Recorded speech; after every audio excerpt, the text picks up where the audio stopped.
Buenos días, gracias por acudir a esta conferencia titulada Redes sociales, campañas políticas, México 2012.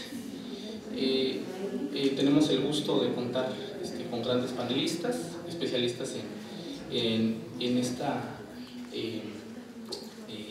especialidad que es las redes sociales, la comunicación y también la comunicación política.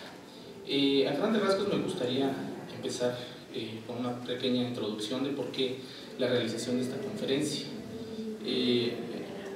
En este proceso electoral que ha sido distinto al anterior, el del 2006, partimos con nuevas reglas o una contienda bajo otras dimensiones legales.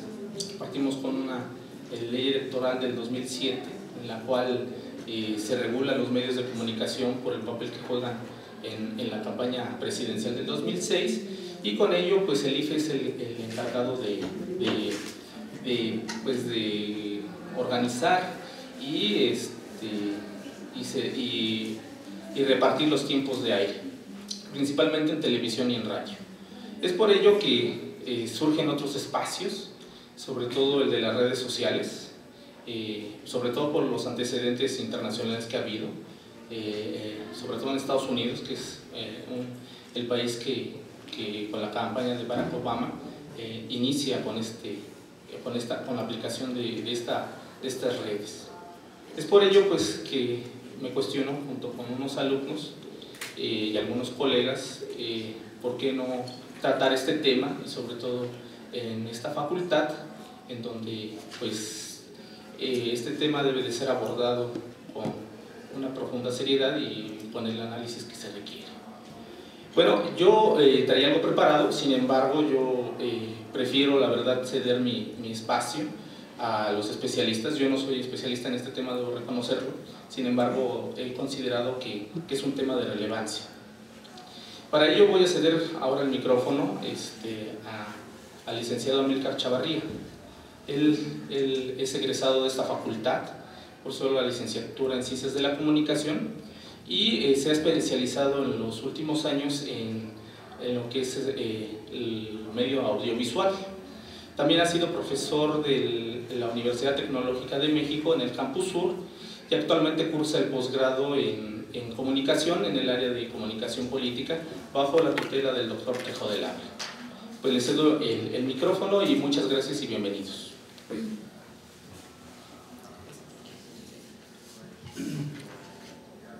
Buenos días a todos. Antes que nada, pues me gustaría comentar que estoy sumamente emocionado por compartir este espacio con el doctor y con mis compañeros del posgrado, en este caso César, el doctorado, y exponer una serie de ideas y cuestionamientos que han surgido alrededor de lo que es las redes sociales, en Internet. En mi experiencia personal, desde hace unos 5 o 6 años he estado inmerso en la realización y en la interacción de lo que son las redes sociales en Internet. Y bueno, parte de la investigación que yo estoy llevando es en base a este tipo de cuestiones. Pero bueno, voy a iniciar esta pequeña presentación, breve presentación, hablándoles de lo que es, de una manera introductoria, Internet. Internet, como muchos de ustedes tal vez saben, se tiene una idea e incluso una práctica que nos permite definir una forma de conversión que se da de todos los medios en esta red. Internet nos permite ahora una comunicación más efectiva, en tiempo real. De alguna manera permite que los usuarios de diversas partes del mundo se comuniquen y a la vez ellos puedan, en forma individual o colectiva, producir contenidos ya no como la red o la web 1.0, como se le llama a la primera que surgió en los años 90. Es una red que ahora permite una colaboración más activa. Pero bueno, esto se analiza desde un campo más general, más mercadológico, porque en realidad la web, a la vez que puede facilitar todo este tipo de cuestiones de acceso, también tiene algunas limitantes. Y en este caso voy a mencionar y vamos a ejemplificar una, que es la interactividad. ¿Por qué? Se supone que las redes sociales surgen en un contexto de interactividad. Estoy hablando de Facebook, estoy hablando de Twitter, estoy hablando incluso de YouTube. porque permite de alguna manera exponer la idea o la información que nosotros tengamos relativa a algo. Exponemos. En el caso de YouTube, que es a lo que más me he enfocado, perdón, de Twitter, que es a lo que más he investigado, encontramos lo siguiente. Este tipo de cuestiones se dan en torno a la interactividad que tenemos en México. Si, por ejemplo, con cifras de la AMIPSI, entendemos que hay casi 34.9 millones de usuarios conectados en México, de los cuales el 61% utiliza redes sociales, es decir, 6 de cada 10. Muchos de ustedes, incluso yo me atrevo a decir que sería incluso raro el que no tenga Facebook, que no tenga un Twitter, o que entre a la página de entretenimiento de YouTube. El hecho de que se utilicen estas redes, como les he dicho, da la idea de una interactividad. ¿Pero qué sucede? Bueno, en el caso de Twitter, es la tercera red en México más utilizada. Pero ¿cómo se utiliza? ¿O por qué se utiliza? ¿O para qué se utiliza? Existe la cuestión clásica de los 140 caracteres, pero que de alguna manera muchos usuarios no están acostumbrados a sintetizar o a exponer un tipo de información en esa cantidad de letras. Por eso tal vez por ahí podríamos definir que es una parte compleja en la que muchos usuarios optan por no trabajar con ella, ¿no? Pero bueno, además de esta, ¿qué otra peculiaridad tiene?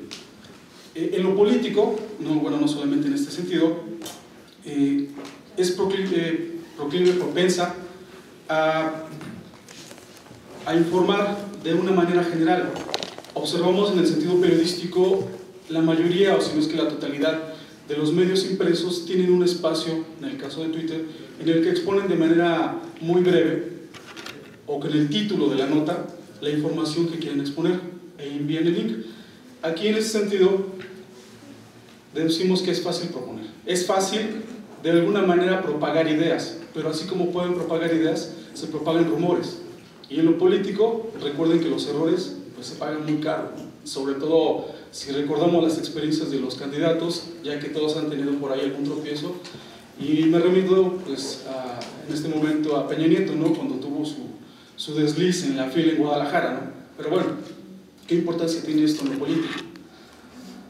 Podríamos analizarlo desde dos perspectivas, de entre muchas que hay. Analizar usuarios, analizar mensajes, analizar incluso los canales para hacer descripciones, para realizar metodologías que de alguna manera nos van a arrojar información que nos permita definir ciertos contextos tanto políticos como de comunicación. Tengo un pequeño cuadro, el que realicé el día miércoles a las 10:30 de la noche, en la que les voy a platicar brevemente hasta este momento la cantidad de seguidores que tenían los 4 entes presidenciales. Primero, señor Peña Nieto tenía hasta ese momento 462.347 seguidores, Josefina 373.938, Obrador 319.567 y Cuadri 13.308 seguidores. Lo mismo, hay una ambivalencia en el sentido de exponer mensajes. El que más utiliza la red hasta este momento es Josefina con casi 2.000 tweets, seguido por López Obrador con 1.540. Curiosamente, Cuadri tiene 685 mensajes y el último, o el más rezagado hasta ese momento, era Peña Nieto con 416. Y hay otra estadística interesante, más adelante las voy a cruzar. Peña Nieto sigue a 76 personas, Josefina a 788, Obrador a 861 y Cuadri a 118. Pero ¿cuál es la importancia de estas cifras? A grosso modo, pues podríamos definir muchas cosas, ¿no? La información que nos han dado los medios y cada quien la utiliza a su conveniencia. El hecho de que hasta este momento Peña Nieto sea el candidato que más seguidores tiene no implica que sean seguidores reales, como todos sabemos. Existe una serie de técnicas tecnológicas que permiten de alguna manera crear usuarios virtuales, los llamados bots, y a la vez de esto existen usuarios que son seguidores de los 3 o de los 4 candidatos. Un ejemplo de esto, utilizando la metodología de una página que se llama triangulate.com, nos expone lo siguiente, y en lo personal se me hace bastante interesante este tipo de cuestiones. Si se ubican Estas cuentas, igual por ahí las conocen, se ubican entre las 100 más seguidas en México. Algunas de ellas tal vez les sean conocidas. Y en los tres, estos 5 que les voy a mencionar, 6 que les voy a mencionar, siguen a los 4 candidatos. El primero es López Dóriga, que tiene en su cuenta 1.150 seguidores. Carlos Loret de Mola con 1.652 millones, o sea, estoy hablando de millones. El Universal, 1.853.755 seguidores. Javier Alatorre, 995.000 seguidores. Milenio.com, 440.868 seguidores. Y Paola Rojas con un total de 428.211 seguidores. ¿Cuál es la importancia de esto? Los candidatos están convencidos de que la interacción, entre comillas, con este tipo de entes, con este tipo de comunicadores, es de alguna importancia. En un momento les digo por qué. Otro aspecto, desde el que se puede analizar Twitter concretamente, es el aspecto de la cuenta de un candidato. Voy a tomar brevemente el caso de Peña Nieto. Les mencionaba que el señor tiene 400, hasta el miércoles en la noche, 416 mensajes, de los cuales 107 que él ha enviado son dirigidos a personas específicas u organizaciones. De esos 107, son respuestas a seguidores. Si uno lo analiza, pueden ser seguidores habituales como ustedes o como yo, pero la diferencia radica en que esos 67 seguidores son partidarios activos en aspectos políticos en diversos estados de la República. El llamado activismo, que por ahí que ha estado en boga y que va a tomar más relevancia en futuros días. 28 de esos 107, han sido enviados a senadores, a diputados, a gobernadores priistas, sobre todo, a un secretario de Estado que fue a Lujambio, un mensaje a Josefina Vázquez Mota el día que se da de alta, o que gana, mejor dicho, la elección interna del PAN, y a Felipe Calderón el día que muere su secretario de Gobernación, Juan Camilo Mourinho. Blake Moore. Un mensaje de estos fue enviado apenas el lunes y es a un deportista que es Checo Gómez, un automovilista que tuvo una destacada actuación el día domingo, y uno más es para Jaime Camil, el actor de Televisa, y con él curiosamente realiza en cámaras una interacción más activa. Aquí solamente se concreta a enviar un mensaje, él le responde, pero la interacción queda hasta ahí. Y en la parte comunicacional, que es también algo interesante que ver, el señor le escribió agradeciendo sobre todo a una serie de comunicadores por las entrevistas que le concedieron o que en ese momento le iban a conceder. El primero es Sergio Sarmiento, Guadalupe Juárez, Leo Zuckerman, Aguilar Camín, Alejandro Cacho, Mario Beteta, López Dóriga nuevamente, Ruiz Gili, José Cárdenas y Leonardo Curcio. Ellos realizan una breve, muy limitada interacción. Ya no es el esquema, o mejor dicho, se repite el esquema que se tiene de televisión, de la emisión hacia ustedes, hacia nosotros. Nos quedamos ahí nada más. En Twitter político, en la cuenta de Peña Nieto, por lo menos observamos esto. Y si la web 2.0 nos da la alternativa de realizar una interacción más efectiva, más fluida, por así decirlo, por lo menos en el aspecto político no lo realiza. Y en cierta medida es lógica. ¿Por qué? Si el señor tiene casi 500,000 seguidores, es imposible que pueda responderle a todos de alguna manera. Tendría que tener a 1000 monitos por ahí responderle día y noche a todos, ¿no? Y tal vez no se le debería de exigir, pero tal vez podríamos pedirle que de alguna manera lo que exhibe o lo que interactúa con las personas con las que envía mensajes pueda ofrecer algo más que simplemente un proselitismo, que es otra parte de la que se puede analizar este tipo de cuentas. En los mensajes, ¿qué es lo que él escribe? ¿Qué es lo que él dice? ¿A quién se lo dice y en qué momentos lo dice? Algo interesante, por ejemplo, que he descubierto que el día 8, tal vez muchos de ustedes, si se han dedicado a buscar este tipo de información, el día 8 de noviembre del año pasado, que es cuando él manda su primer tweet, dice dos cosas interesantes. El primer mensaje dice: buenos días a todos en Twitter, por aquí compartiré experiencias, opiniones y propuestas. Muchas gracias por seguirme. El cuarto mensaje, ese mismo día emitido 2 horas y media después, dice: muchas gracias a los seguidores de Twitter Tus comentarios serán enriquecedores para el proyecto del país que todos queremos. Digo, es una propuesta interesante. Pero ¿qué sucede a lo largo de estos meses que ha estado enviando mensajes? Bueno, ya les comenté de la serie de mensajes directos que ha emitido con la ayuda de los hipertextos y todo ese tipo de cuestiones. Algo interesante que encontré en su timeline, que el señor solamente ha retuiteado un solo mensaje, y es un mensaje del gobernador Erubiel Ávila, en la que el señor presume con una fotografía una comida familiar que tiene con la pareja Peña Nieto, y él manda la fotografía, se ve obviamente una imagen alegre, propositiva y todo. Es el único retweet que se encuentra. Pero bueno, ¿qué hay? ¿Qué escribe el señor Peña Nieto? Vamos a tomar un momento coyuntural interesante que tal vez ustedes será difícil que lo olviden. El primero es el día 24 de noviembre, que dice, se los voy a leer y lo van a contextualizar. En 8 capítulos explico cómo construir este Estado eficaz. Los invito a leerlo y espero sus comentarios. Este es enviado el día el 24 de noviembre. El día 3 de diciembre dice: me alegra mucho estar en Guadalajara. En unos instantes más presento mi libro, México, la gran esperanza, aquí en la FIL.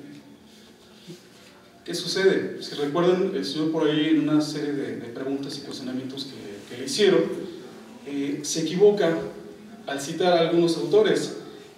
Posteriormente, un poquito más tarde mejor dicho, él escribe en su Twitter: la presidencia imperial de E. Krause y la silla del águila de C. Fuentes, 2 libros que disfruté leer y hoy confundí, se los recomiendo. Después de esto, un poco más tarde, escribe: estoy leyendo tweets sobre mi grave error de ayer. Algunos muy críticos, otros incluso divertidos. Agradezco todos. Sigamos trabajando por México. Y el último de esa serie de momentos coyunturales dice: podré no recordar el nombre de algún autor, pero lo que no se me olvida es la violencia, la pobreza y la desesperanza que sufre México. Bueno, ¿qué es lo interesante de todo esto? No es solo, muchas personas lo han tomado como un aspecto para burlarse del Señor, ¿no? Y bueno, yo creo que en ese sentido pues no va tanto por ahí la crítica. Sí se debe de ejercer una crítica, la red social se presta para eso, pero desgraciadamente la mayoría de los usuarios lo utilizaron como una burla extrema.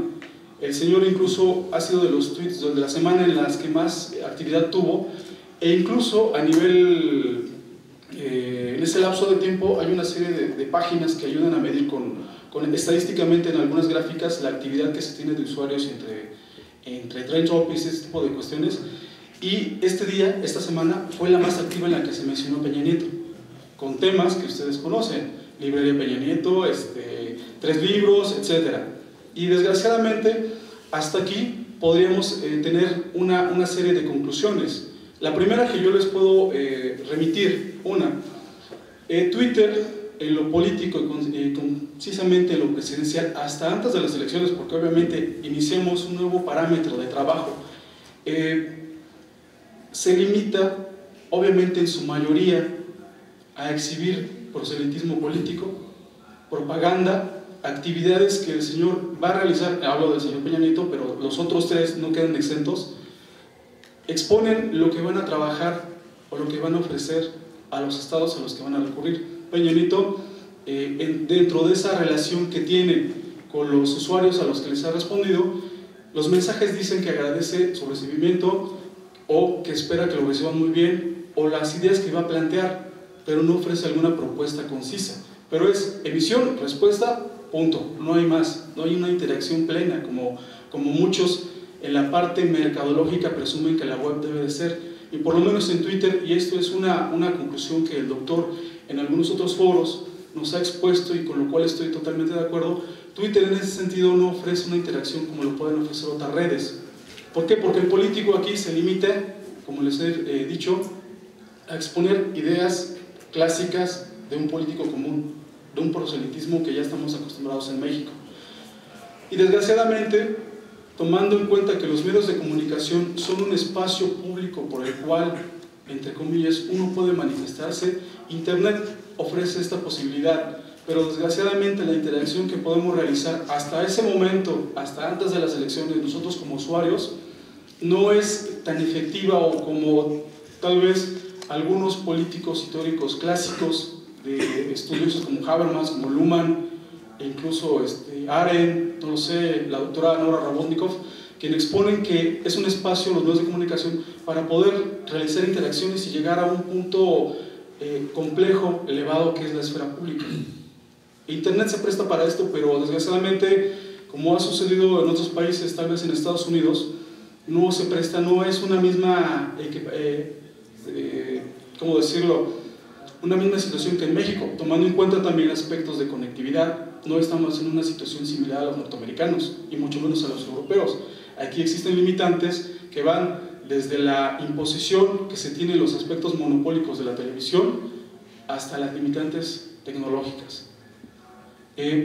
Otro punto que puedo sacar a conclusión es, por ejemplo, en México, y este es un dato que lo tomo de otro foro del doctor Raúl Trejo, el 92.6% de las viviendas en México tienen televisión, son usuarios activos de televisión, contra el 34.9% teóricamente de usuarios o consumidores de Internet. Existe una disparidad enorme.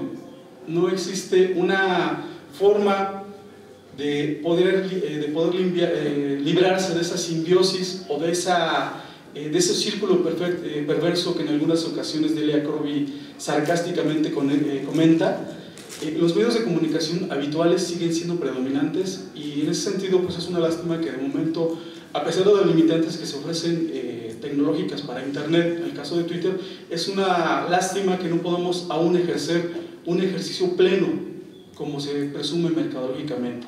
Y bueno, ya para cerrar esta breve presentación, me gustaría invitarlos a que ustedes, por su cuenta, ya sea que realicen estudios, se adentren en las investigaciones que hay al respecto o que ustedes produzcan material de este tipo. Internet ofrece una gama enorme de investigaciones, de problemas, de ideas que podemos dilucidar, que podemos adentrarnos y hacer, tal vez no con los candidatos, tal vez entre comunidades, una interacción más plena para intercambiar ideas y por ahí poco a poco tal vez empezar a cambiar la idea de la cultura política que se tiene en México, ¿no? Que eso es otro problema y otra idea o otro punto de vista u otro objeto de estudio por el cual podemos abordar este tipo de cuestiones. Muchas gracias.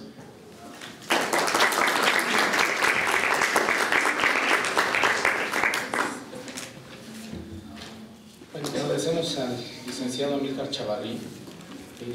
Ahora pasamos el micrófono al profesor Gerson Hernández. Él es consultor en comunicación política, ha trabajado como ayudante de investigador en el Instituto de Investigaciones Sociales de la UNAM, de la Secretaría de Desarrollo Social del Distrito Federal y en el Departamento de Consultoría de Fernando Solana. Él es licenciado en Ciencias de la Comunicación con especialidad en Comunicación Política por esta facultad y donde actualmente es académico. Ha colaborado también en diversos medios de comunicación y en algunas revistas. Pues con esto les doy el micrófono al maestro Gerson. Muchas gracias. Bueno, agradezco la invitación y bueno, voy a plantear 6 temas de los cuales me parece que se podría hacer un diagnóstico muy preliminar con respecto a lo que vamos a analizar de cara al primer domingo de julio. Bueno, el primer punto es ¿qué se elige el 1 de julio? El segundo, los tiempos de campaña. El número 3, el número de spots. El 4, ¿cuáles van a ser los mensajes clave de las estrategias de comunicación política? El 5, los efectos de las llamadas redes sociales. Y el número 6, serían mis conclusiones, ¿cuáles son los escenarios que yo observo? Bueno, el primer domingo de julio vamos a observar o vamos a ser presentes de más de 2.127 procesos electorales, es decir, habrá, en otras palabras, más de 2.000 elecciones en nuestro país. divididas en un presidente de la República, 128 senadores, 500 diputados, cambio en 6 gubernaturas. En el Distrito Federal habrá cambio para los jefes delegacionales, para el jefe de gobierno, para la Asamblea Legislativa del Distrito Federal.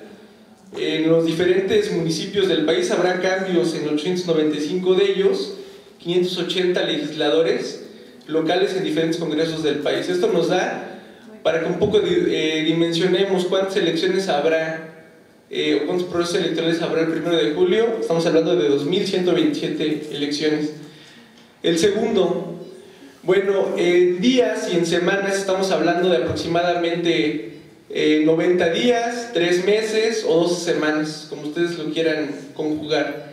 En estas 12 semanas, en estos 3 meses, vamos a ser receptores pues, de una serie de mensajes.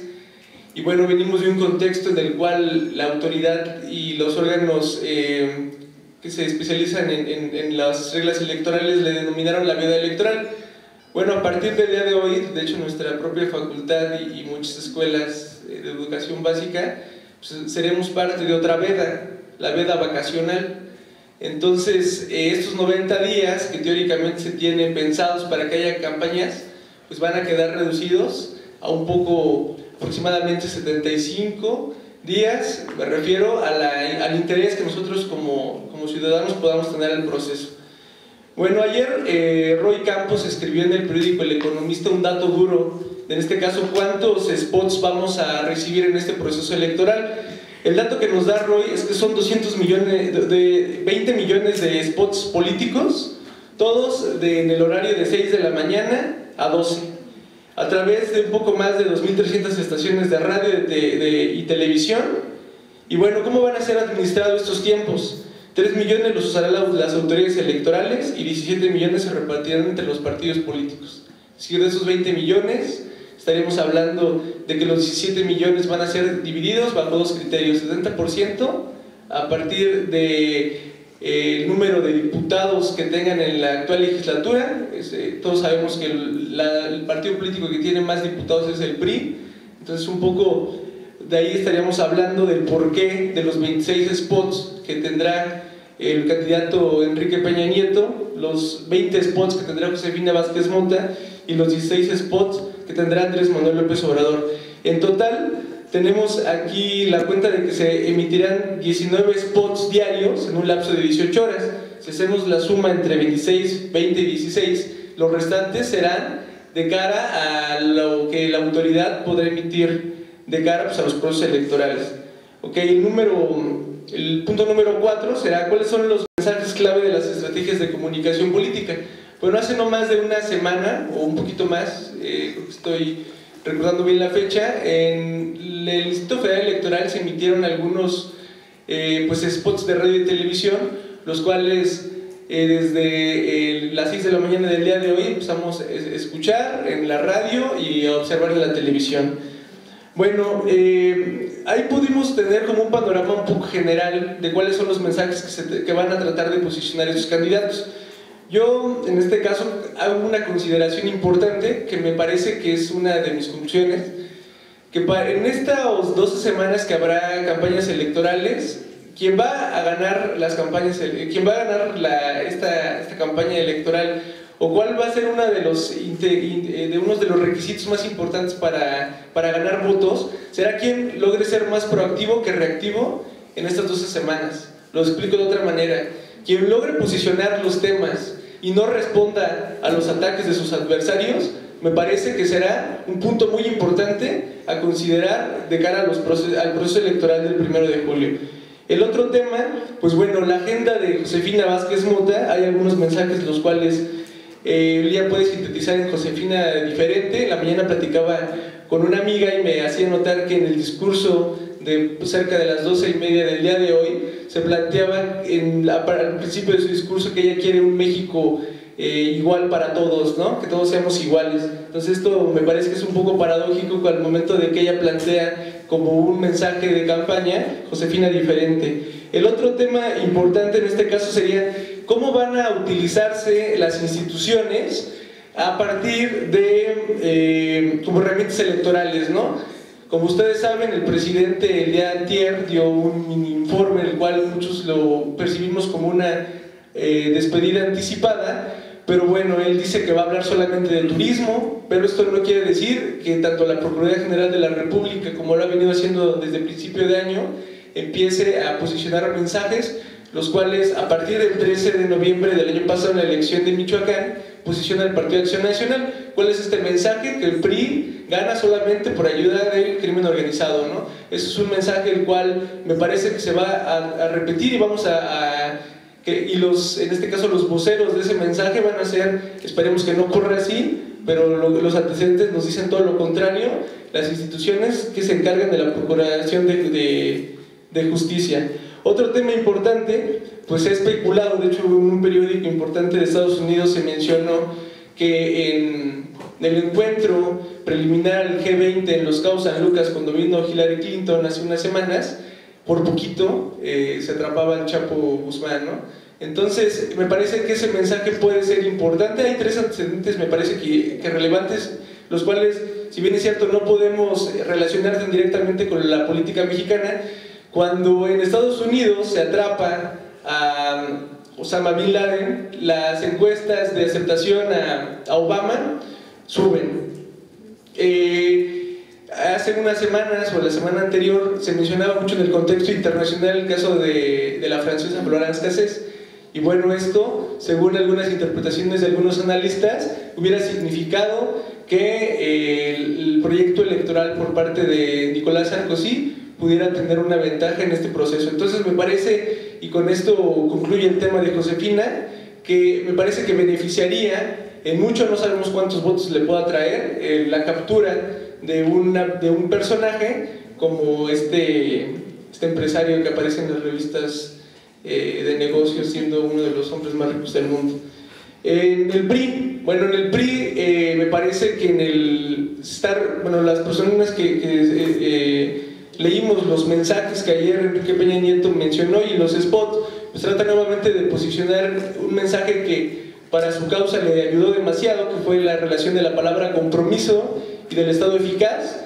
Entonces, estos dos mensajes, aunado a 5 puntos los cuales los menciono: el número 1 es paz y libertad a todos los mexicanos, número 2, México incluyente y sin pobreza, número 3, más educación y de calidad para todos los mexicanos, 4, crecer y generar más para todos los mexicanos, recuperar el liderazgo y orgullo internacional.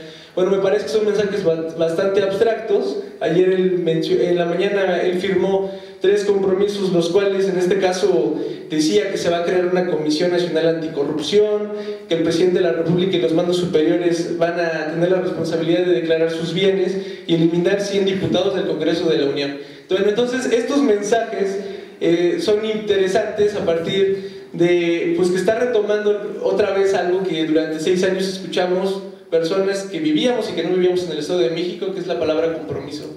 Entonces esto un poco relacionado a lo que decía Milka y él, que se puso a hacer el análisis de las redes sociales. Si ustedes hacen una comparación de cuánto escribe Enrique Peña Nieto en su cuenta de Twitter y hacen un análisis de contenido, esta palabra de compromiso no es relevante. Son otras palabras las cuales, si hacemos un análisis de contenido, son las relevantes, y en este caso estaríamos diciendo que no hay una concordancia dentro de su estrategia de comunicación en redes sociales con la que se está difundiendo en televisión y en radio. Bueno, otro punto importante, cambió de color. Ayer se observó con camisa blanca y las banderas en blanco. Esto son mensajes los cuales quieren un poco, nos dicen los analistas, mencionar lo que ellos llaman el nuevo PRI, ¿no? Y bueno, el mensaje se los firmo y se los cumplo. Andrés Manuel López Obrador, bueno, el candidato de las llamadas izquierdas, tiene 3 mensajes importantes: la reconciliación, ofrece la mano franca y el cambio verdadero. Yo lo he dicho en otros lugares y me parece que la estrategia de Andrés Manuel López Obrador, más allá del tema de la República Amorosa, es neutralizar sus negativos con base en la reputación de personajes que tienen una buena reputación, como es el caso del rector Juan Ramón de la Fuente y como de otros personajes. Es decir, que a partir de utilizar a voceros, me parece que en algún momento lo harán, y será bastante interesante, todas estas personas de los cuales posiblemente, si llegara a ganar este personaje, serían integrantes de su gabinete, en este caso, su buena reputación sería la que teóricamente le ayudaría a neutralizar sus negativos. Otro punto importante en este caso es lo que él denomina la organización Morena. Bueno, Morena me parece que es una organización la cual, pues yo sinceramente, y lo digo y no me da pena mencionarlo, por cuestiones de investigación estoy inscrito en Morena, el cual es contrario a la ideología que yo tengo. Entonces esto quiere decir que cualquiera puede inscribirse en Morena, es decir, que dentro de los 5 millones de personas que él dice que tienen Morena, yo estoy, y él teóricamente dice que yo le voy a dar 3 votos, bajo el cálculo 4 votos, y los cuales llegaría a los 20 millones. Entonces puede que ustedes digan que yo soy parte del margen de error que ellos tienen en sus cálculos, pero no sabemos hasta el día 1 de julio de este año cuánto realmente es el músculo que tiene Morena. Y para dar un poco de datos, en la elección de 2006, en el cual Andrés Manuel López Obrador tenía muchas simpatías, lo que tuvo fueron 14.683.096. Hoy me parece que es muy diferente el contexto y yo veo muy complicado que llegue a tener esa votación. En la votación de 2009 hubo una disminución de casi 9 millones de votos. Entonces me parece que sería complicado hacer o creerle a este análisis aritmético. El otro punto, el tema de las redes sociales, que es para lo que me invitó Luis, pero me parece que era importante dar todo este contexto. Hoy en día quien les diga que son expertos en redes sociales me parece que le está dando o le está diciendo una barbaridad. Dentro de los war room, de los equipos de campaña, hay un área que se denomina expertos en redes sociales. Bueno, tal pareciera que no son expertos porque han ocurrido o hemos sido observadores de todos los partidos, cosas que nos podrían refutar esas ideas, ¿no? Tanto como lo mencionó Amílcar en muy buenos ejemplos en el caso de Enrique Peña Nieto, como acabamos de observar los errores por parte de Josefina Vázquez Mota, y me parece que la persona que no ha tenido tantos errores es Andrés Manuel López Obrador. Él tiene otra estrategia totalmente basada en lo que es YouTube y bueno, un mensaje semanal. Vamos a ver cómo le va. Parto con base en una encuesta de Reforma que se levantó en el mes de noviembre, la cual le titularon en enfoque Impacto Electoral Limitado.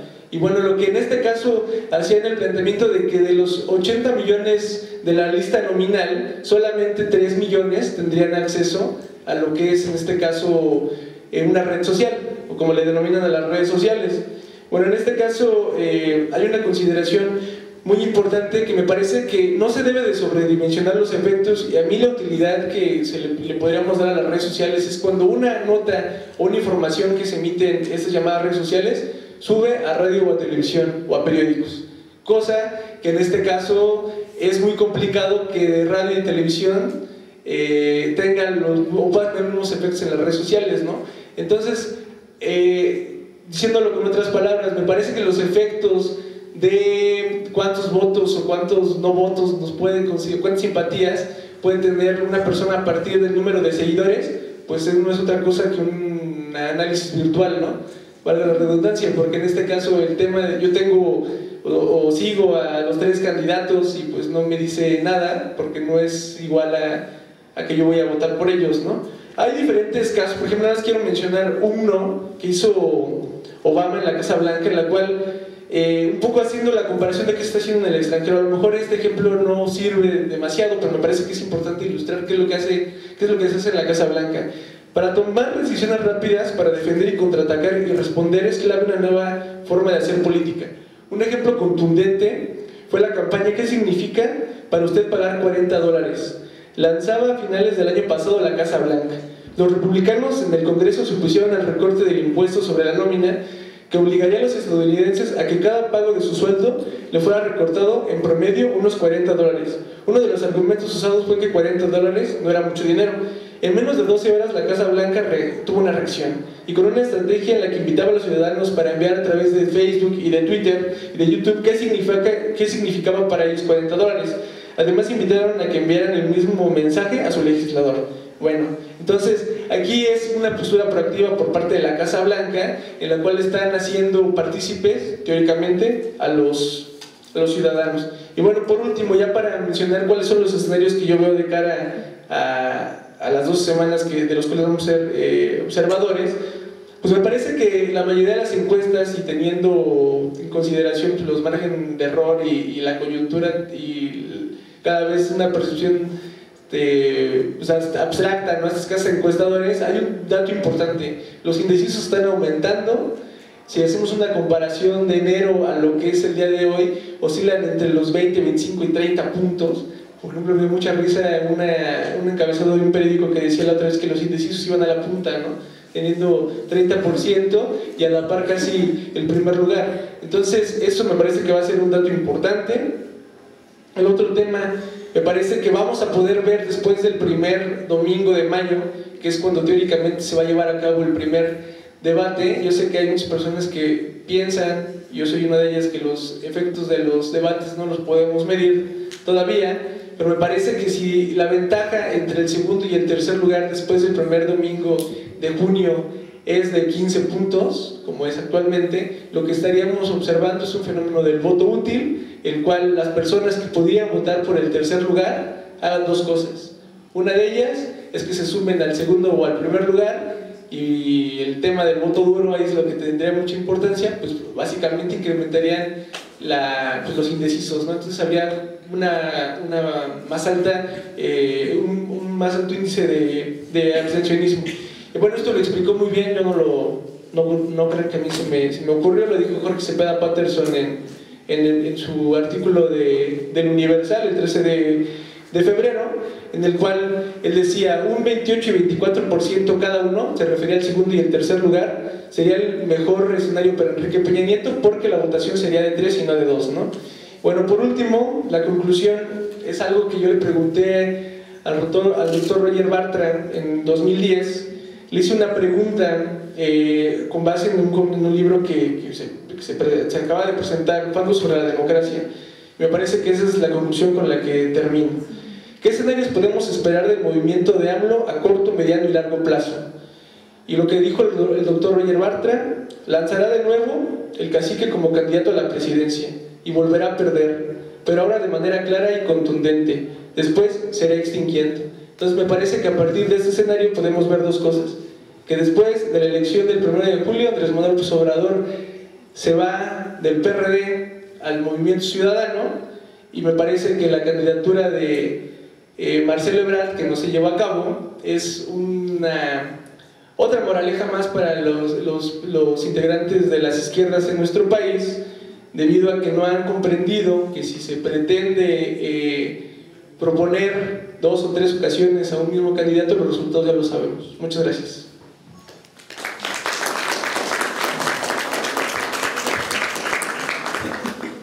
Agradezco al profesor Gerson su intervención. A continuación le cedo el micrófono al maestro César Augusto Rodríguez Cano. Él es maestro en Ciencias de la Comunicación por el programa de posgrado de esta facultad.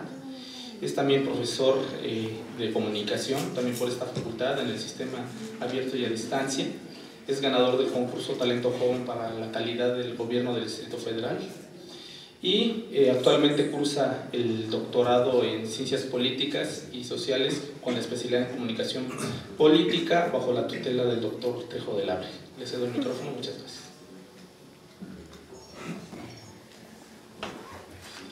Bien, gracias Luis por la invitación, y un placer estar aquí en casa y comentar esos temas tan de moda. Y digo de moda no en sentido peyorativo, sino en un sentido de moda, de modernidad, de lo actual que es y que son las redes sociales en el contexto electoral de las elecciones que estamos viviendo actualmente. Yo quisiera, y me sumo a algunos llamados que hicieron aquí, de ser muy claros en el papel fundamental en el análisis que hacemos desde el punto de vista de la comunicación y de las ciencias sociales, en no sobredimensionar las redes sociales. Es decir, estamos hablando, como bien ya dijeron, en acceso a internet de un 30% de la población en México, a comparación del 95% que tiene acceso a la televisión.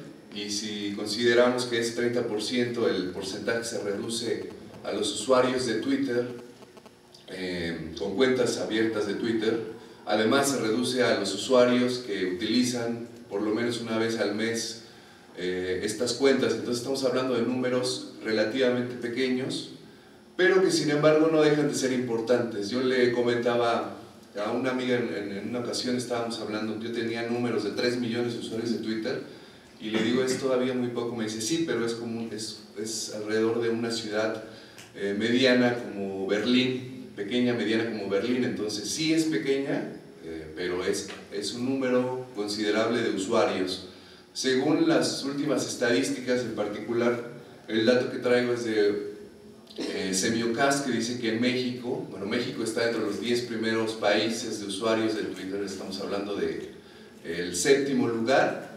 Se dice que hay 10.7 millones de cuentas abiertas. Eso fue hasta diciembre del año pasado.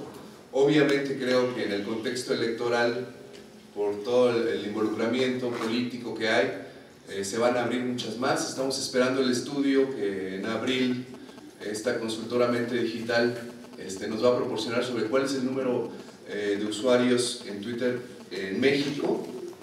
En un inicio se piensa que por lo menos la mitad de esos 10.7 millones de cuentas se utilizan una vez cada 2 meses. Entonces sí hay que hacer un llamado a no sobredimensionar, como bien decían las redes sociales. Lo que está pasando es que es un nuevo actor, es un actor que se suma a la televisión, al radio y a la prensa escrita, y se suma de manera, yo digo, aunque de manera un porcentaje mínimo en comparación con la penetración de otros medios como la televisión y el radio, pero sin embargo sí es un elemento a considerar, y por eso es digno de estudio, en particular desde los estudios de la comunicación que conocemos en esta facultad, ¿no? Creo, y he hecho un recuento hoy mismo en la mañana a partir de lo que estoy tratando de hacer un análisis de mi investigación. Creo que este paso, esta posible repercusión de lo que pase en Twitter puede llegar a ser algo fundamental en la medida, como bien dijeron, de que pase a medios escritos, televisión. Y yo sí veo, por lo menos en el análisis que hice, que sí hay una tendencia ya de los medios impresos, de las secciones de noticias, de televisión, de política, a retomar qué es lo que se está diciendo, cuáles son los temas tendencia, qué es lo que dicen los usuarios de Twitter, y de ahí yo digo que los políticos no deben descuidar, es un flanco que no deben descuidar, porque si bien es una puerta pequeña, por ahí se les puede meter pues un caballo de Troya, ¿no? Se dice que como bien ha comentado, hay cuestiones legislativas que podrían permitir que la guerra sucia o que posibles filtraciones de información o campañas de rumores, etcétera, Twitter sea el escenario de este tipo de cuestiones, ¿no? Entonces, yo hice un análisis de acuerdo con un sitio que es alexa.com, que mide los ratings, los portales informativos que más son utilizados en México empieza con el Universal, Milenio. El Universal está en el lugar 12 de los portales de internet que se visitan en México. En el segundo lugar está Milenio, en el lugar 23, esmas.com de Televisa está en el lugar 30, Excelsior en el lugar 40 y Reforma en el lugar número 50. Todos estos sitios, estos 5 sitios de los cuales yo hice un recuento, todos tienen su propio micrositio sobre el contexto electoral, obviamente porque sabemos que es el tema en estos momentos. El Universal, su sitio se llama Red Política, y si bien no de manera protagonista, pero sí tiene un apartado relacionado con redes sociales. Estamos hablando de la generación de noticias, de la imposición de agenda en términos de teorías de la comunicación, de lo que sucede en Twitter, ¿no? Se habla de los bots, se habla del acceso a internet, de las estrategias en redes sociales, el acarreo virtual, los movimientos ciudadanos. Es decir, Twitter sí está siendo parte de la agenda editorial de los medios, sí hay noticias relacionadas con lo que está pasando ahí. Entonces, es algo de considerar. El periódico Reforma tiene su sitio Voto 2012, en donde también tiene un apartado, una pestaña que denomina Elección Digital. Obviamente estamos pensando más que en YouTube y en Facebook, cuyas dinámicas son particulares. Estamos hablando de lo que pasa en esa pequeña esfera pública que es Twitter, se está retomando en medios. El milenio.com, su sitio se llama Voto por Voto 2012, y de igual manera retoma, el título es, así se llama, No te enredes, es la sección, la minisección dentro de este sitio de milenio.com, sobre lo que está pasando en el contexto electoral, y estamos hablando de noticias como convierten en trend topic uso de teleprompter de Peña Nieto en Twitter, etc.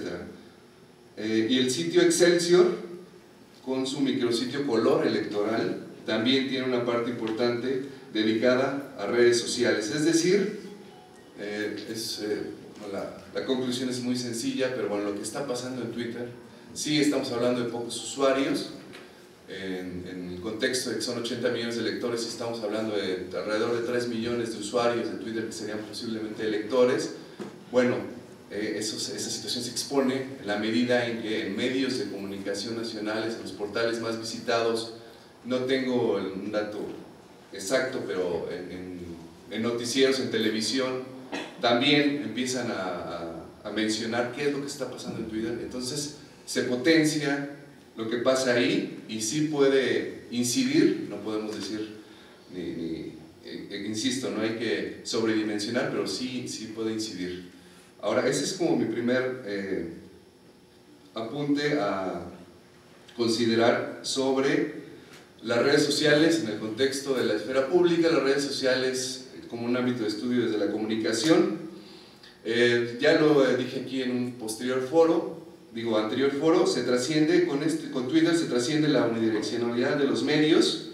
Hay temas genuinos, pero también tener cuidado, porque Twitter no nada más es o son los ciudadanos, sino también, y eso ya seguramente ustedes todos lo saben, hay gente que trabaja y hay lo que le llaman ejércitos digitales, soldados virtuales que tienen los partidos políticos y que están tratando de incidir en generar los temas tendencia. Entonces hay una cosa muy particular, que los temas tendencia, los trend topics no sabemos, y esa es una pregunta que yo tengo y que quiero como hacer una aproximación de análisis para resolver. No sabemos si son genuinamente promovidos por los ciudadanos, por los usuarios, o están siendo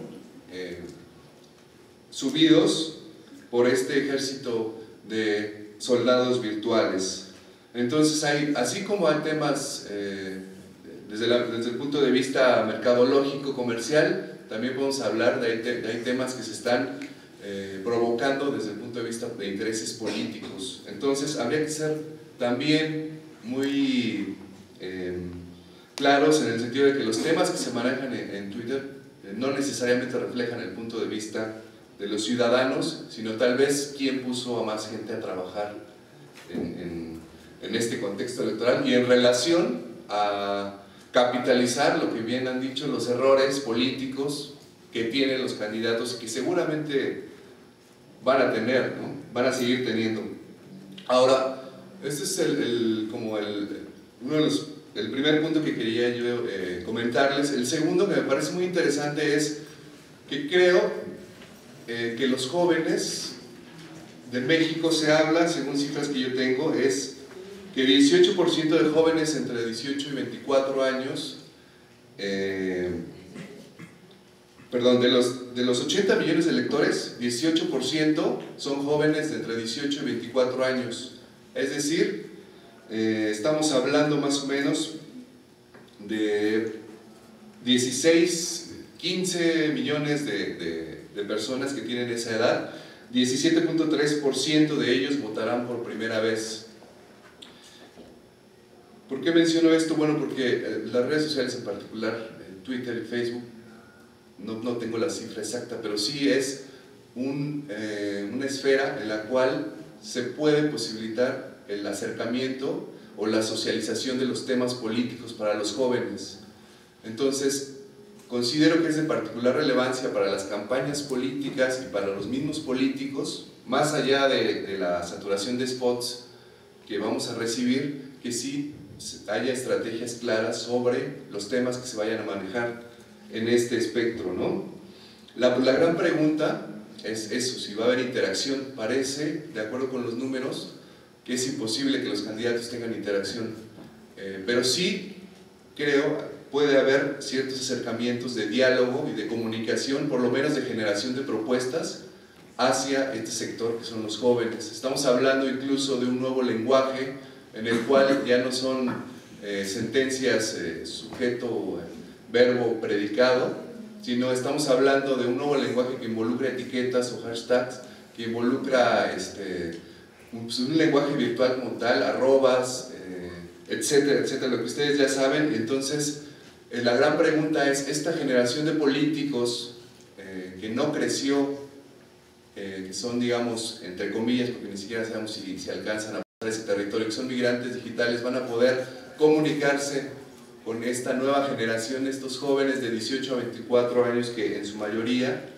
o más bien un porcentaje importante, está pues involucrado en este nuevo tipo de dinámicas.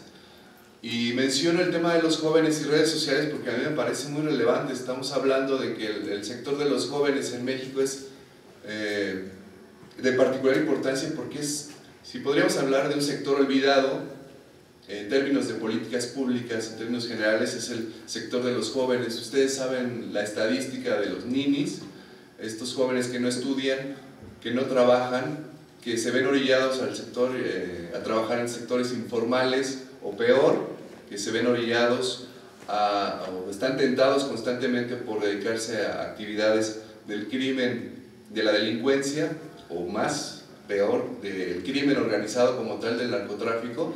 Entonces estamos hablando de que las redes sociales en cierta medida representan la posibilidad de los políticos de acercarse a los jóvenes y hablarles en términos generales en su lenguaje, ¿no?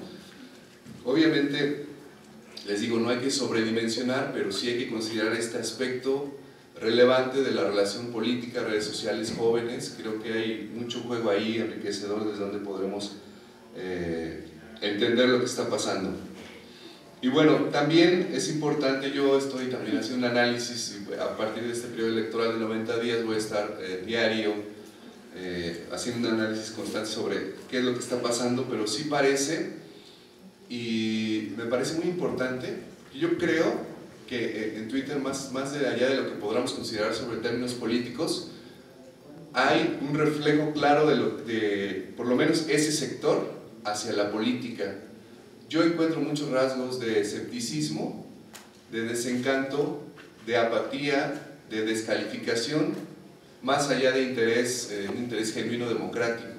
Obviamente yo voy a intentar hacer un análisis sobre este tipo de culturas políticas y qué es lo que se mueve ahí, pero por lo menos, y según lo que revisé, los últimos temas importantes en Twitter en el último mes, ganó más allá de temas políticos, que los temas políticos se van como en los últimos 20 lugares, los temas recurrentes, para darnos una idea de lo que se maneja ahí, y no por descalificarlo, sino en un sentido de comprenderlo, es el hashtag nacadas en bodas y el hashtag felicidades eres naco. ¿Sí? Esos son los temas que se manejan en Twitter. Entonces, la política para los usuarios de Twitter está muy alejada de los temas de interés. Entonces, es un aspecto a considerar. E incluso, cuando se toman temas de política, por lo general son temas que descalifican a los candidatos, ¿sí? Estamos hablando de hashtags, por ejemplo, de cambio a Josefina por... Estamos hablando de, no sé, tweets bárbaros como te cambio a Josefina por 1 kilo de frijoles porque vale lo mismo, no sé, hace rato que estaba leyendo. De Josefina mentirosa, por ahí hay uno que, bueno, habría que hacer el análisis, que es EPN ganador. Les digo, yo tengo mis dudas de que sea genuino y no sea provocado por el ejército virtual del candidato. Y bueno, hay uno que es con EPN y Salinas, y así podemos seguir buscando los temas tendencia todos los días. Y en primer lugar, a resumirlo, los temas tendencia van por otro lado, por el lado de intereses alejados de la política, y cuando se interesan en política es para descalificar y para reírse y para echar ahí pues guasa, ¿no? En ese sentido, una de mis hipótesis es que Twitter es más que una plaza pública en el sentido de ciudadanos informados, interesados, es un carnaval, ¿sí? En el cual hay que ir a echar relajo, divertirse, hacer un comentario, etc. Y les digo, eso es una hipótesis que en cierta medida creo que puede tener alguna, bueno, que mi idea es tratar de comprobarlo, ¿no? Como hipótesis y que se pueda refutar. Finalmente, ya para concluir, creo que sí es importante comprender que, bueno, estamos hablando de una nueva dinámica. Yo digo que es una fortuna que existan este nuevo tipo de espacios. Estamos siendo protagonistas de un cambio importante en el ámbito de la esfera pública, en el ámbito de cuáles son los temas que se escuchan, ¿sí? La única posibilidad que había anteriormente en los medios tradicionales, en televisión, en prensa escrita o en radio, era que nos publicaran un comentario ahí pequeñito, que tomaran nuestra llamada, lo cual era casi imposible, ¿no? Aquel modelo que nos enseñaron a los que ya estamos ya un poco más viejitos, sobre el modelo de comunicación de emisor, canal, receptor y retroalimentación. Para nosotros era como, ¿en qué momento se da la retroalimentación? Me acuerdo con mis amigos, borrachos, ellos, yo no, que discutíamos, éramos borrachos y ñoños, aparte, que esta idea de la retroalimentación del feedback no existía en los medios de comunicación. Y bueno, pues de alguna manera extraña, con estos cambios tecnológicos, pero este feedback parece que se puede estar escuchando temas, y no necesariamente de forma directa, sino de forma rebuscándolo demasiado, pero yo sí encuentro ahí síntomas en este medio, en Twitter, de qué es lo que está pasando por las cabezas de estos usuarios en relación con la esfera política. Y les digo, yo obviamente coincido con las teorías políticas de que a mayor democracia, bueno, a mayores libertades, a mayor igualdad, pues existe es un cambio positivo para la sociedad. Sin embargo, yo creo y he encontrado rasgos de que lo que está pasando es más bien un desinterés, hay desencanto, apatía, escepticismo, descalificación, y bueno, yo voy a encontrar hasta qué punto esto está pasando.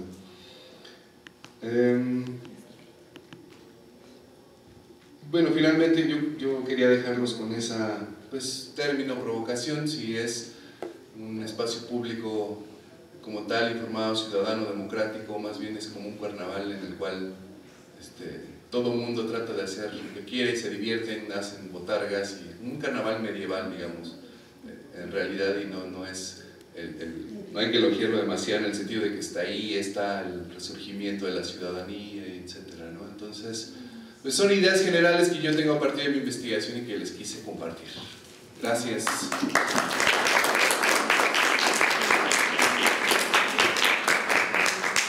Bueno, gracias al maestro César Augusto Rodríguez.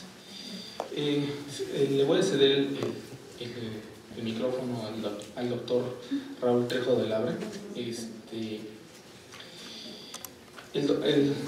Raúl Trejo de Labre es doctor en Sociología por la Facultad de Ciencias Políticas y Sociales de la UNAM, es maestro en Estudios Latinoamericanos y licenciado en Periodismo por la misma facultad.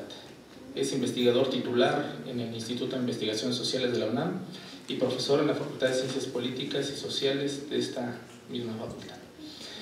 En la UNAM es profesor en el posgrado en Ciencias Políticas y Sociales, que tiene como sede la Facultad de Ciencias Políticas y Sociales, así como en la licenciatura en Comunicación en la misma facultad. Ha sido profesora en la Facultad de Economía y ha sido miembro del Consejo Académico del Posgrado en Ciencias Políticas y Sociales. Y es miembro del Sistema Nacional de Investigadores SNI con nivel 3. Le cedo el micrófono. Muchas gracias, doctor. Gracias, buenas tardes. Evidentemente se trata de un asunto de moda, pero no tan reciente que no tengamos elementos para evaluarlo, ni tan distante como suelen ser otros medios de comunicación para su análisis. Internet y por añadidura las nuevas redes sociales como estas de las que estamos conversando en esta sesión están imbricadas con nuestra vida cotidiana, son el motor contemporáneo de la globalización, una globalización que pasa por la economía, que propaga la cultura, que tiene que ver con comportamientos en todos los órdenes y evidentemente también son plataformas para hacer política y para acercarnos a la política. El dilema que tenemos es aquilatar si este acercamiento a la política nos hace más virtuosos cívicamente, nos entera mucho más de lo que dicen los partidos y los candidatos, o si simplemente es un acercamiento que propicia la catarsis y nuevas formas para distanciar a los ciudadanos de la vida pública contemporánea. Las redes sociales, y cuando hablamos de ellas nos referimos a YouTube, a Twitter, a Facebook, a Orkut en Brasil, a redes como estas, en donde hay personas que se interrelacionan unas con otras, comparten varios de los rasgos generales de Internet, que es, antes que nada, una red de redes. Es decir, a diferencia de los medios de comunicación convencionales, la televisión, la prensa, la radio, Internet no tiene un centro.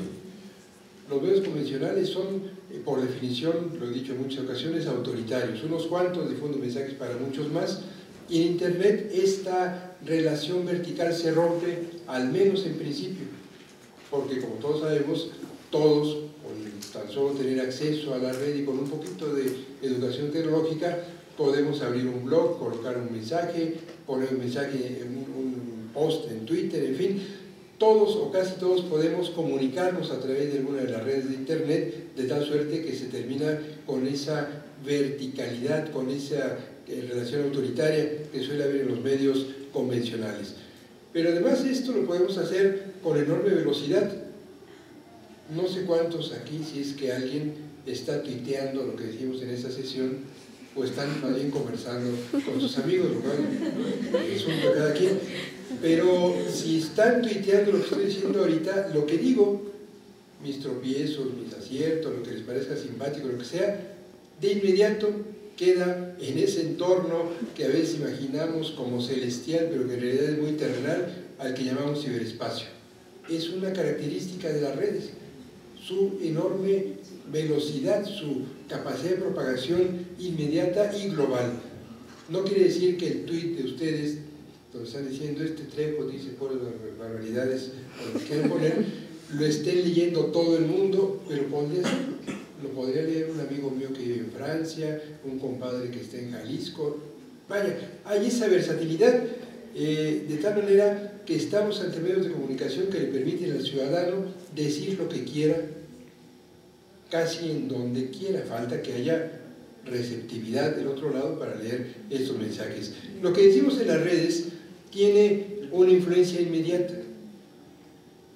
Puede ser que un tuit alusivo a la campaña de Peña Nieto cause de inmediato mucho estupor y preocupación en el cuarto de campaña de ese candidato, o puede ser desechado por trivial. Potencialmente podemos contribuir a establecer la agenda de los asuntos públicos siempre y cuando, como se dijo aquí hace rato, lo que aparece en las redes se ha compartido en medios de comunicación convencionales. Y los efectos que tienen estos mensajes pueden ser muy variados. Aquí es donde se rompen los esquemas de investigación y empezamos a entrar en problemas, porque hay quienes suponen que los contenidos en los medios y ahora en los nuevos medios de comunicación que son estas redes sociales tienen efectos que influyen de la misma manera a los individuos y que se pueden evaluar de manera mecánica.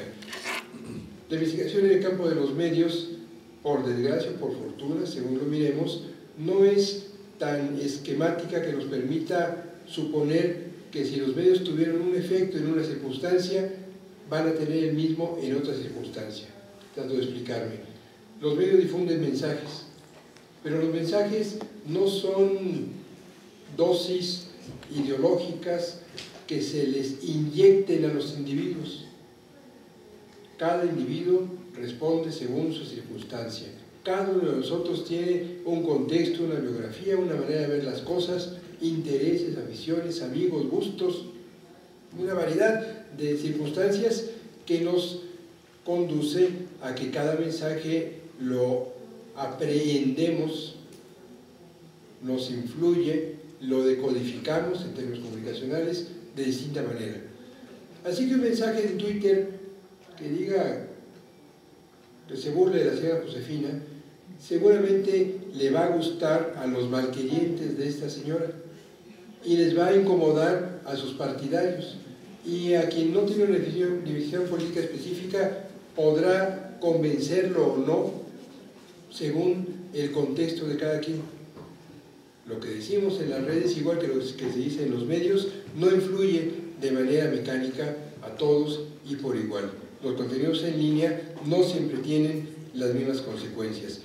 Pero más aún, los contenidos en línea, por muy devastadores que puedan resultar a un personaje público, a un candidato en este caso, no necesariamente se traducen en una disminución de la, pues estamos hablando de campañas electorales, de la intención de voto.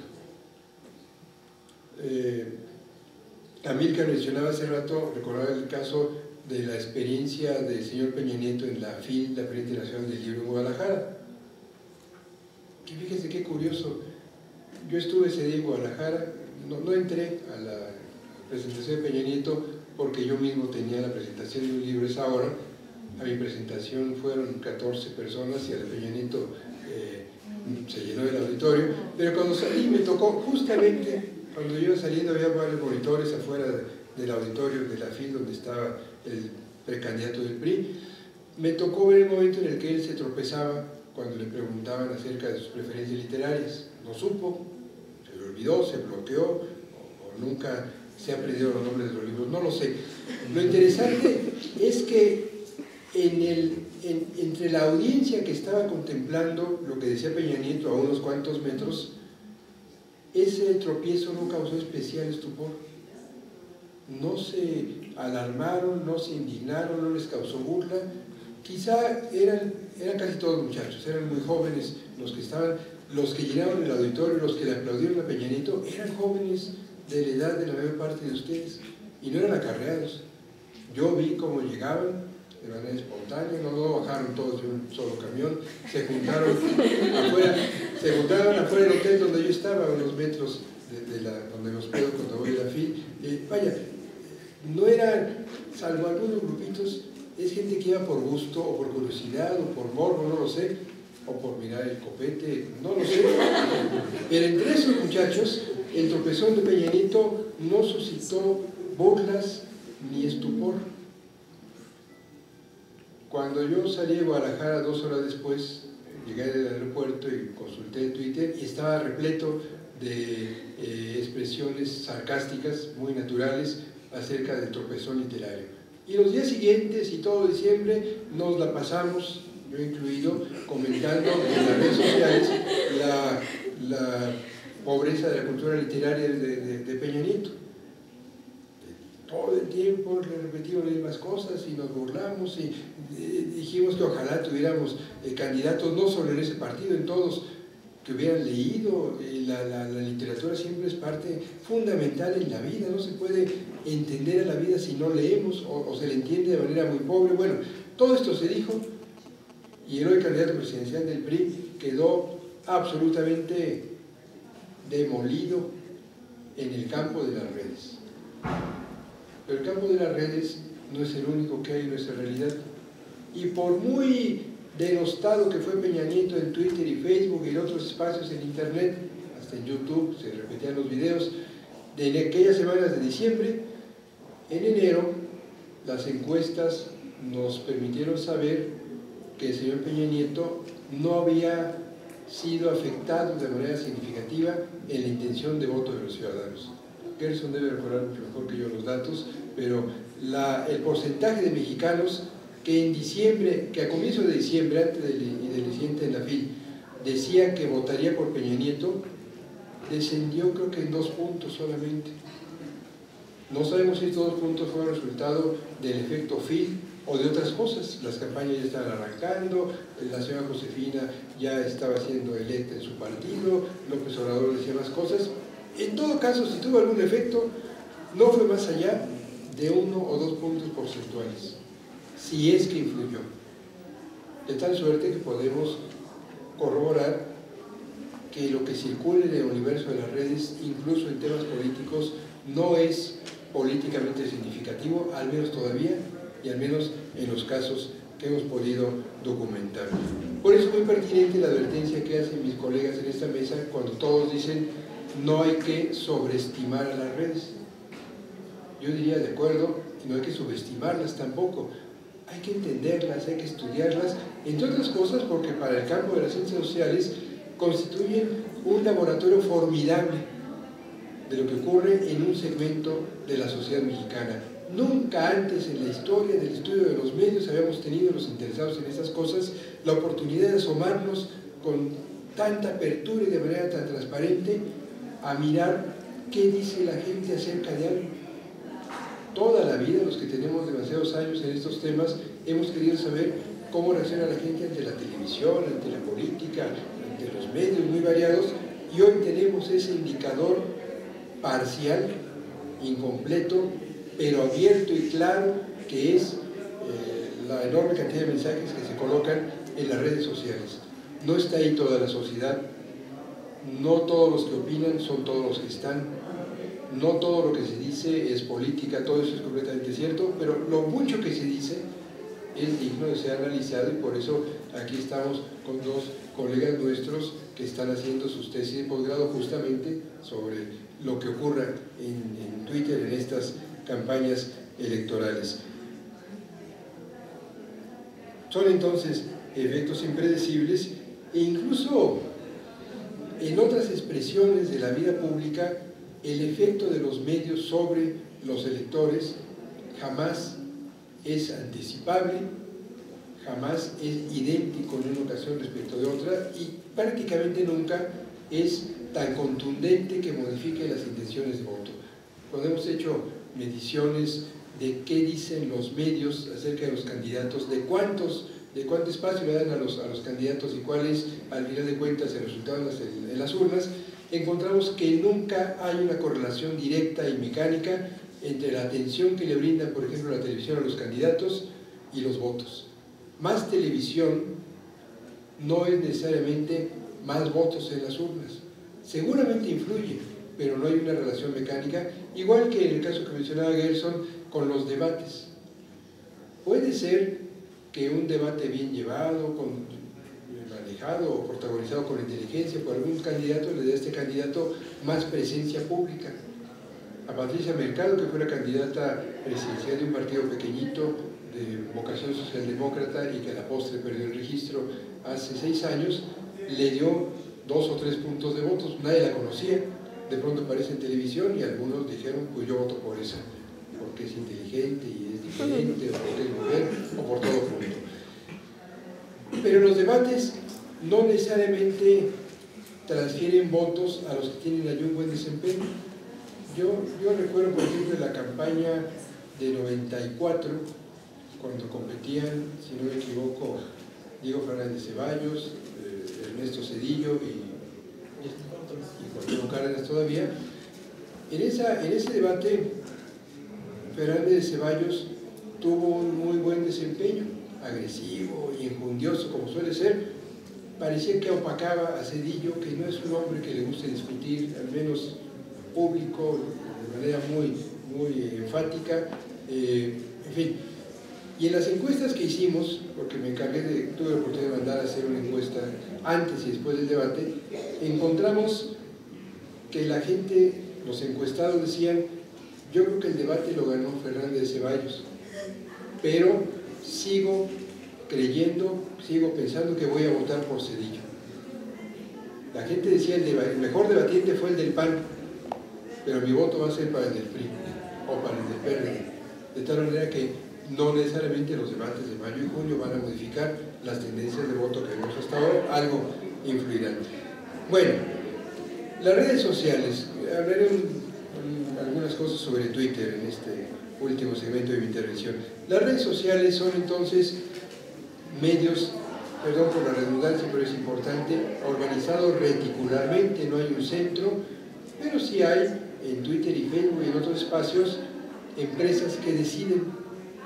Por ejemplo, los que manejan Twitter, los dueños de Twitter han dicho, lo dijeron hace pocas semanas, que están dispuestos a censurar mensajes, no solo en México, a petición de gobiernos que se sientan incómodos por los contenidos de lo que circula en esas redes.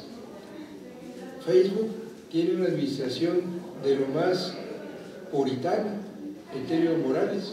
¿Cuántas veces hemos visto fotos que sabemos son censuradas porque muestran un desnudo o algún asunto que les incomoda a los que deciden los criterios morales, no éticos, morales, muy conservadores para los contenidos en esta red? Google, pues es una empresa que ha tenido un interés por privilegiar sus negocios, que ha dicho que acepta la censura del gobierno de China respecto a la búsqueda de contenidos sensibles políticamente en aquel país, con tal de poder entrar a ese enorme mercado que constituyen los chinos. Así que no son redes políticamente neutrales. No todo lo que circula ahí hay garantía para que siga circulando si afecta a los intereses de estas empresas. Y como ya hemos visto en las exposiciones previas, los personajes públicos, hablemos de los políticos concretamente, en Twitter, tienen tantos seguidores que es matemáticamente imposible que atiendan a lo que dicen todos esos seguidores. Amílcar nos contaba algunas cifras muy actuales, yo las que les voy a decir son de hace 2 semanas, pero en términos generales siguen siendo vigentes. Peña Nieto hace 2 semanas que me acerqué a contar, a ver en su portal en Twitter cuántos seguidores tenía, contaba con 448,000 afiliados a su cuenta. Y él seguía en ese momento a 76 cuentas, no en su cuenta en Twitter. Esto significa que tenía 5,895 seguidores por cada cuenta seguida por ese candidato. Esta no es una relación horizontal, no es una relación de tú a tú, es una cuenta a la que siguen varios centenares de miles y que solamente se preocupa por lo que dicen algunas cuantas docenas de tuiteros. Debe ser así. Yo creo francamente que es imposible que sea de otra manera. Si uno tiene una cuenta en Twitter y tiene varios centenares de seguidores, es imposible ser recíproco con ellos. Yo tengo 8,700 seguidores, la mayor parte de los cuales no tengo el gusto de conocer, y solamente sigo a 20 y tantas cuentas. Y si me dicen que esto es autoritario, seguramente sí, pero sería simulación de mi parte si yo dijera voy por reciprocidad a seguir a estos 8,400. No me entero de nada. En cambio, a las 23 cuentas o 25 que sigo, más o menos les dedico atención porque me interesan los contenidos que colocan. La señora Vázquez Mota tiene 360,000 seguidores, sigue a muchos más que otros, a 764 usuarios. Me sigue a mí, por ejemplo, pero yo a ella no. Pero evidentemente lo que ella dice yo es importante. Tiene 470 seguidores por cada usuario. En la cuenta de López Obrador hay 307,000 seguidores, había hace 2 semanas, y sigue a 860 usuarios, una relación de 357 a 1. Estos seguidos por esas cuentas harían mal en ilusionarse si suponen que Peña Nieto, López Obrador o Vázquez Mota conocen sus mensajes. Las cuentas a las que estamos aludiendo no las manejan ellos. ¿No creen que Peña Nieto anda por el país con su agenda electrónica tuiteando mensajes? Hay gente contratada para eso. Hace unos cuantos días se conoció una filtración telefónica de la conversación de Vázquez Mota con un empleado suyo, el empleado al cual le pagan por colocar mensajes en Twitter. No es un secreto, y si lo era, pues debiera dejar de serlo. Este es un trabajo profesional que hacen, no sé qué tan especialistas sean, que hacen individuos contratados para colocar mensajes a nombre de los candidatos. Por supuesto, se los consultan, obedecen una estrategia y por eso los mensajes en Twitter de los candidatos serán emblemáticos de lo que quieren sus estrategas de campaña para el proselitismo electoral en los siguientes meses, pero no se trata del candidato directamente mandando mensajes a través de Internet. Twitter favorece la inmediatez, es una red abierta, cualquiera se puede asomar a lo que dicen, a diferencia de Facebook, en donde tenemos que requerir la aquiescencia de aquel del cual queremos ser amigos para que nos acepte o no. En Twitter la gente se apunta automáticamente. Es más, yo no sé si puedo sacar de mi cuenta en Twitter a alguien que no quiera yo que sepa, que conozca mis mensajes, porque es una red abierta y esto la hace más importante para la propagación de contenidos de manera abierta. Tiene un discurso, ya se dijo aquí, conciso, y la brevedad obligatoria que imponen los 140 caracteres tiene la ventaja de la concisión, lo acabo de decir, y la enorme desventaja de la simplificación. ¿Qué idea compleja se puede expresar en 140 caracteres? Ninguna. ¿Qué les llevan estos límites a decir a los candidatos o que les hacen sus mensajes? Pues solamente se pueden decir frases contundentes, fórmulas maniqueas, propuestas esquemáticas. Yo soy el mejor, el más bonito, el más amoroso, el más de copete, el más popular, el ama de casa más abnegada, o yo sí sé, yo sí conozco, o frases como las que con cierta inteligencia trata de hacer, sobre todo me parece a mí la gente del equipo de Peña Nieto, que les doy un solo ejemplo. Hoy regresamos a Dolores Hidalgo, es un mensaje del 12 de marzo, hoy regresamos a Dolores Hidalgo, cuna de nuestra independencia, porque nuevamente México dice, basta ya del mal gobierno. Fíjense qué inteligente mensaje. En 140 caracteres o menos nos dice en dónde está, por qué está, qué significado histórico tiene el lugar y manda un mensaje político. Igual que el cura Hidalgo, hoy decimos, dice Peña Nieto, basta ya del mal gobierno. Puedo decir que es demagógico y no es cierto, bueno, pero tiene muchos elementos. En cambio, los mensajes de la señora Josefina suelen ser para describir lo que está haciendo. 27 de marzo. Acabo de presentar mi solicitud de registro ante el IFE. Ha sido un momento muy emotivo, gracias a todos. Eso lo describe, parece que lo está dictando y a mí, sinceramente, ¿qué nos importa? Ya está en la televisión, que acabe de presentar el registro. Vaya, así empezó anoche su discurso, agradeciendo a todos sus amigos del PAN en lugar de asumirse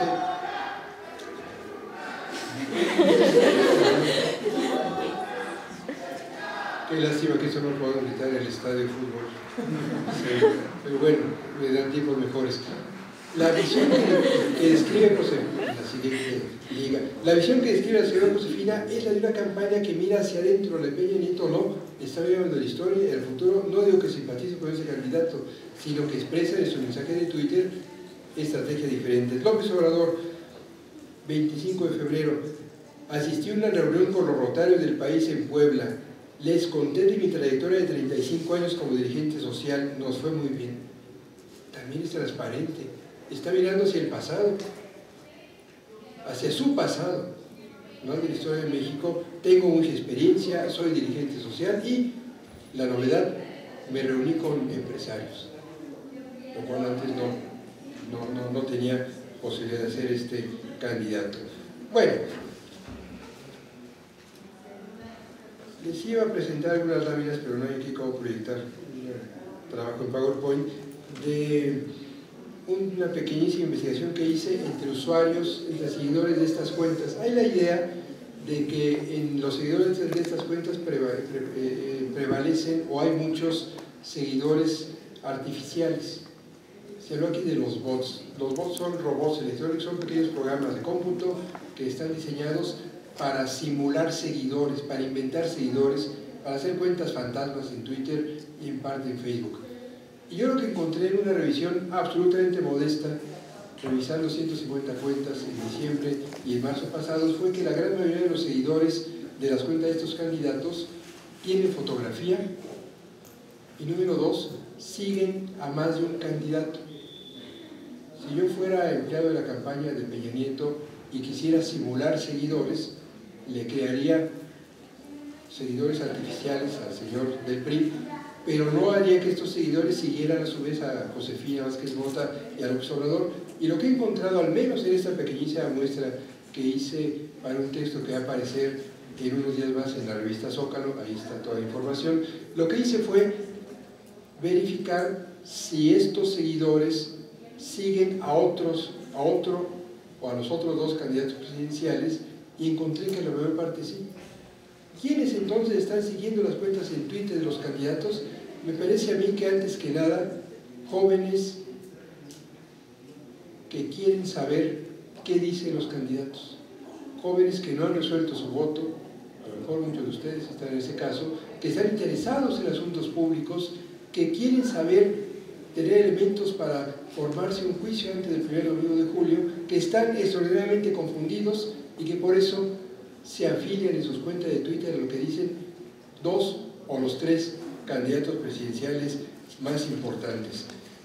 Twitter no va a resolver la gana de información plena de estos jóvenes. Twitter no va a resolver las campañas electorales, pero por lo pronto nos está permitiendo tener un espacio para enterarnos, aunque sea de manera muy epidérmica, de algunas expresiones de la competencia política y para ser parte de algo. Quienes hoy quieren hacer política en este país no tienen más remedio que afiliarse a un partido o ver las noticias en televisión. No hay más. Y ver televisión no es hacer política. En cambio, asomarse a una cuenta en Twitter, replicarle a un candidato, aunque sepamos que no nos va a responder, decir algo de él en Facebook, nos da la oportunidad de acercarnos a la vida pública con recursos que antes no teníamos. No sé cuál va a ser el efecto de estos acercamientos parciales, pero reales a la vida pública, pero estoy convencido de que ya constituyen un cambio y que desde luego vale mucho la pena evaluar las dimensiones de estas transformaciones. Muchas gracias.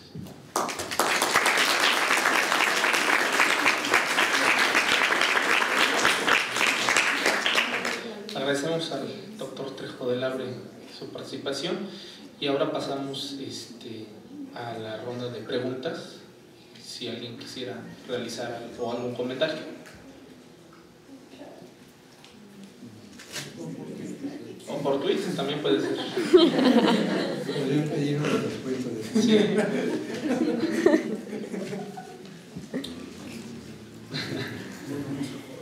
Bueno, si no hay ningún comentario, ninguna pregunta, pues agradecemos su asistencia a esta conferencia. Agradezco a los panelistas, también agradezco a la Facultad de Ciencias Políticas y Sociales, agradezco también a mi adjunta, Ana Carmona, que me ayudó con los trámites para la realización de este evento y sobre todo pues buscar analizar este tipo de fenómenos comunicativos. Muchas gracias y que tengan buen día.